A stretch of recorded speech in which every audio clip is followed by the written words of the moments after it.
Hi everybody, welcome all again in my channel Prepster. So today we are going to talk about some questions which frequently come in companies, interviews or say written exams. So let's see how to solve.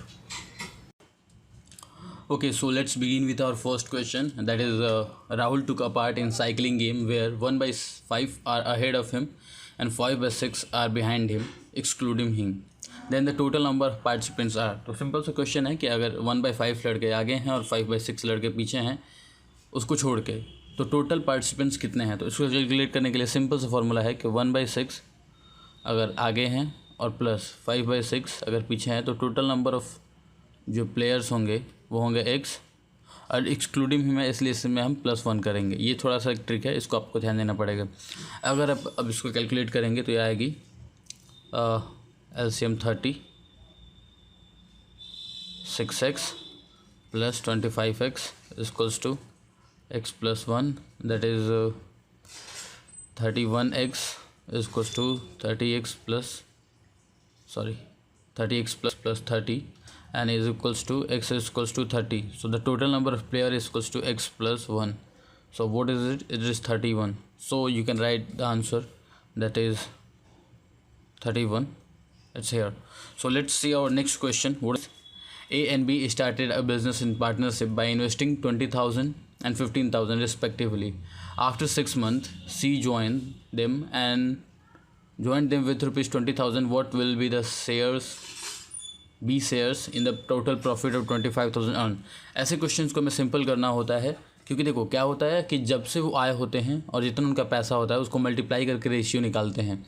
जैसे कि अगर आपको इस example से समझाऊं मैं, तो ऐसा समझ लीजिए कि ए ने लगाया है 20,000, बी ने लगाया 15 और सी ने लगाया 20, बट उनके मंथ डिफरेंट है। तो क्या करना होगा हमें, A is to B is to सी।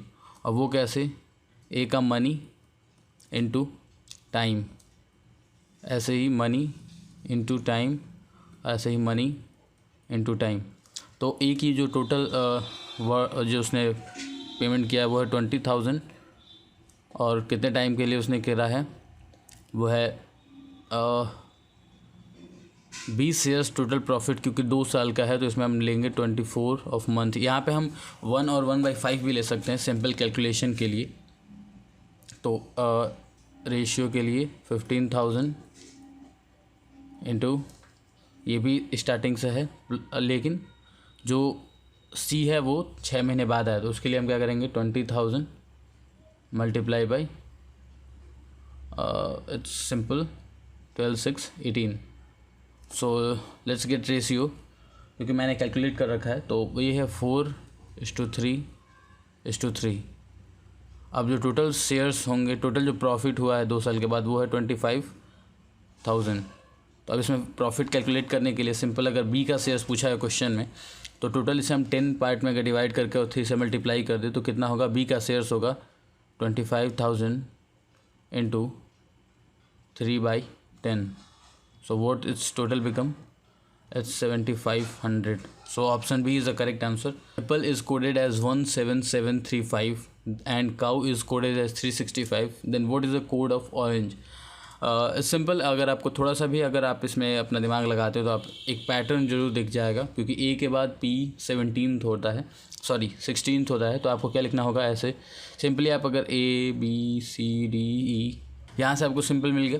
अब आपको क्या देखना होगा कि ए के लिए अगर 1 है और पी के लिए 7, ऐसे काऊ के लिए आपने सिमिलर टैली कर लेना। ऑरेंज के लिए आप कैसे कैलकुलेट करेंगे, आप सिंपल इसमें देख सकते हैं कि ओ के लिए क्या होगा, दोनों में से आप पहले हम 2 ऑप्शंस एलिमिनेट करेंगे, तो ओ के लिए आएगा 6, तो ए और सी में से ही कोई सही होगा। बट हमें सेकंड ऑप्शन में ही पता चल जाएगा, लाइक कि आर के लिए हमें क्या होगा 9, तो 6 और 9 मतलब ऑप्शन सी इसमें सही आंसर है, तो हम इसमें ऑप्शन सी सही कर लेंगे। So let's see for next question, and question is quite complicated, but हमें देखना होगा। A girl leaves from her home, she walks 30 metre in north west. तो इसके लिए सिंपल ये डायरेक्शन वाला क्वेश्चन है, 30 मीटर्स इन नॉर्थ वेस्ट, जो कि ये डायरेक्शन है। हम सपोज करते हैं गर्ल जो है 30 मीटर नॉर्थ वेस्ट मूव करी, फिर यहाँ से क्वेश्चन आएगा, इसलिए हमें यहाँ पे एक छोटा सा एक्सेस बनाना होता है, क्योंकि इससे कॉन्सेप्ट क्लियर हो जाता है।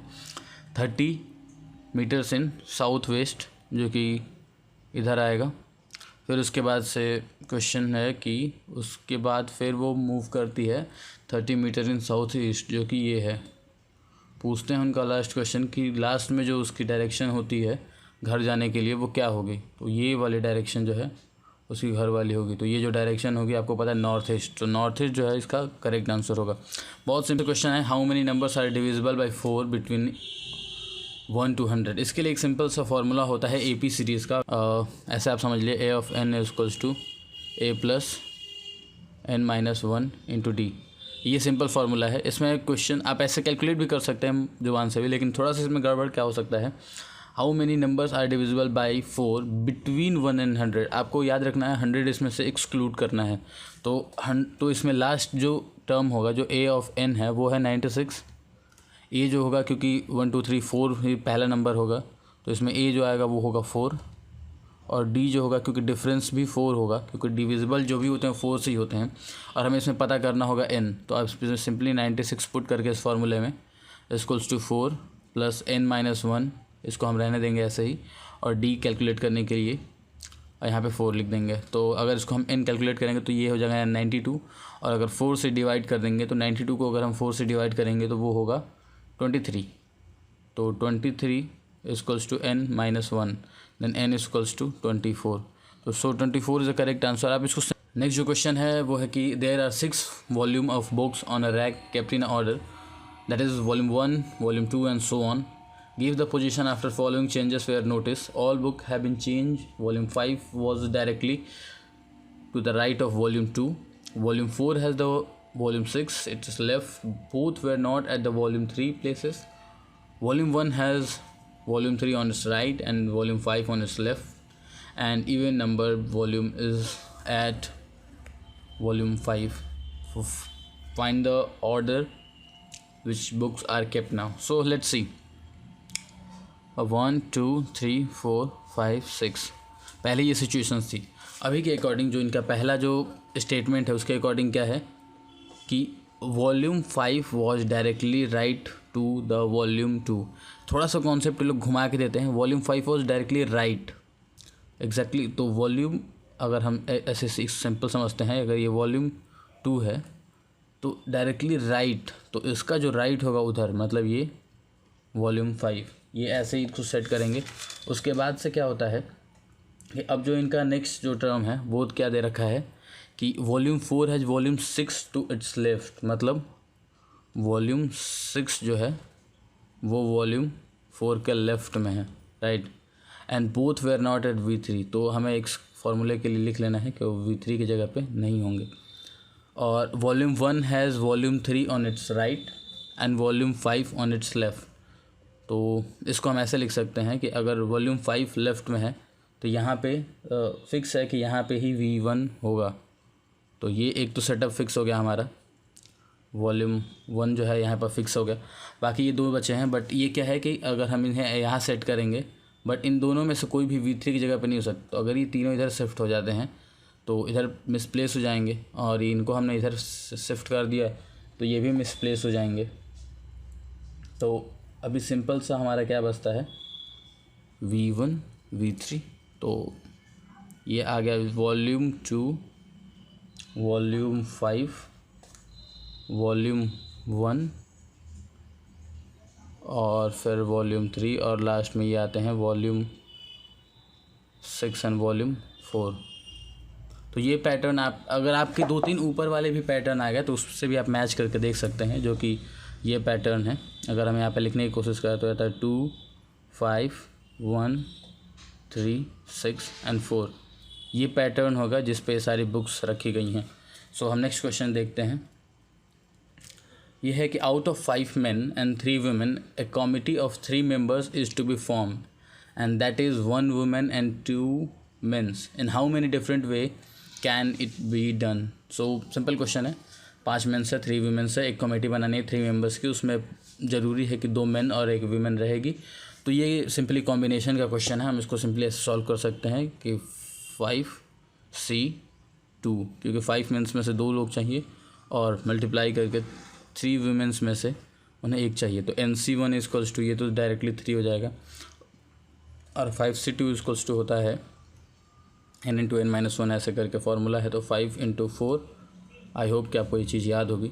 2 इंटू 1, ये सिंपल फार्मूला है। अगर इसका सॉल्व करेंगे तो ये होगा 5 into 2 10 into 3 equals to answer जो होगा 30 वेज से हम इन्हें सेट कर सकते हैं। तो ये 30 वेज हैं, ये इसका सही आंसर है। नेक्स्ट क्वेश्चन हम देखते हैं। Efficiency of A is 50% greater than B and 200% greater than C. If A complete a work alone in 20 hours, then A and B will complete the same work. यहाँ पे एक बात ध्यान देने वाली है, क्योंकि देखो मोस्टली कंडीशन में क्या होता है कि ऐसा दिया रहता है कि A is 50% more efficient, B और B 60% एफिशिएंट, तो B और C में। लेकिन यहाँ पे क्वेश्चन ध्यान देने वाली बात ये है, जो A और B है इनके बीच में रिलेशन पूछा है। तो इसलिए हम क्या कैलकुलेट करेंगे, सिर्फ B के लिए, C पे हम जाएंगे भी नहीं। अगर हम मानते हैं कि ए अगर एक टाइम में 150 वर्क करता है, तो उस टाइम में बी सिर्फ 100 वर्क करता है। यही है, ए इज़ 150% मोर एफिशिएंट। अगर इसका हम रेशियो निकालेंगे तो ये 2 का, जो कि होगा ए बाई बी इक्वल्स टू 2/3। इस रेशियो में ये लोग काम करते हैं। तो अगर ए 1 यूनिट काम करेगा और ए और बी टोटल मिल के दोनों काम करेंगे, तो ये होगा 1 + 2/3। ठीक है, तो यहाँ से हमें ये यूनिट काम निकालेंगे। अगर ए टोटल काम 20 घंटे में करता है, तो हम सपोज़ करते हैं कि टोटल 20 यूनिट वर्क है और ये लोग दोनों मिलके 1 घंटे में इतना वर्क करते हैं, जो कि है 5/3। तो अगर हम 20 यूनिट को डिवाइड कर देंगे 5/3 से, तो जो टोटल आंसर आएगा वो आएगा हमारा 12। तो ये हमारा 12 इसका सही आंसर है, जो कि है ऑप्शन ए। सो ये था नेक्स्ट, और आगे देखते हैं नेक्स्ट क्वेश्चन क्या है। तो आंसर सही है हमारा 12। In a certain code the symbol for 0 is @ and 1 is has. So there are no other symbols for all those number greater than 1. The number greater than 1 are to be written only by using 2 symbols given above. The value of symbol for 1 doubles itself every time it shifts one place to left. Study the following examples. And so 0 is @, 1 is hashtag, 2 is hashtag @3. It's simple binary type of question. 0 is equals to 0 and 1 is equals to 1. So 2 is hashtag @, that means 1 and 0, and 3 that's mean 1 and 1. So let's see what's about 14. If you convert 14 into binary number, so this one is a binary number, that is 1110. And if 1 is hashtag, that means hashtag and @. This is a total number, so the option number C is the correct answer. So let's see. Yeah, the option number C is the correct answer, triple hashtag @. Let's see the last question of this session, and that is, there are 2 containers on table A and B. A is half full of wine and B is twice of A size. That's mean, suppose this is A and A is half full of wine. That's mean this part is of wine, right? And what is it, which is size of twice. Here is another container, that is B, and which is 1/4 of fill with wine. Then what is the question? Both containers are filled with water and then contents are poured into third container, that is C, and this is the sum of that. So what's the portion of container C mixture of wine? मतलब simple सा question है कि पहले ए में आधा wine है, आधा पानी, दूसरे में जो कि उसका डबल है, लेकिन उसमें 1/4 ही है वाइन और 3/4 है वाटर।